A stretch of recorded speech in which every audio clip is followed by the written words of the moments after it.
আসসালামু আলাইকুম। শুক্রবার সপ্তাহের সেরা দিন। রাসূল সাল্লাল্লাহু আলাইহি ওয়াসাল্লাম বলেছেন, শুক্রবার হচ্ছে দিনের সর্দার এবং আল্লাহর কাছে সবচেয়ে প্রিয় ফজিলতপূর্ণ দিন। ইবনু মাজাহ আয়াত 1085। এই পবিত্র দিনে এমন কিছু আমল আছে যা করলে আপনার গুনাহ মাফ হতে পারে, দোয়া কবুল হতে পারে, এমনকি জান্নাত ওয়াজিব হতে পারে।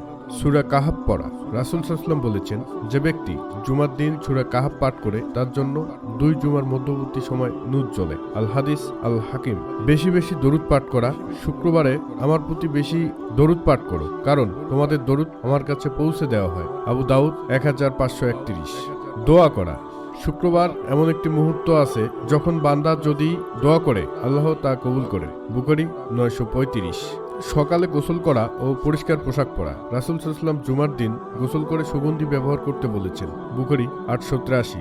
মসজিদে প্রথমে গিয়ে খুতবা শোনা। যে ব্যক্তি জুমার দিন গোসল করে প্রথম ভাগে মসজিদে যায় সে উট কুরবানি করার মতো সওয়াব পায়। বুখারী 881। শুক্রবার কোনো সাধারণ দিন নয়, এটা জান্নাতে যাওয়ার সুযোগ। আজই থেকে এই আমলগুলো শুরু করুন এবং অন্যদেরকেও জানিয়ে দিন। শুক্রবারের বিশেষ দোয়া হচ্ছে আল্লাহুম্মা সাল্লি আলা মুহাম্মাদ ওয়া আলা আলি মুহাম্মাদ। অর্থ, হে আল্লাহ, মুহাম্মদ ও তার পরিবারকে দয়া ও শান্তি দিন। শুক্রবার আসরের নামাজ হতে মাগরিবের নামাজের মধ্যবর্তী সময়ে দোয়া কবুলের বিশেষ মুহূর্তের সময় হিসেবে অভিহিত করা হয়। আমরা এই সময় বেশি বেশি দরুদ পাঠ করি এবং মনের নেক আশা ও নিয়তের উপরে দোয়া করি।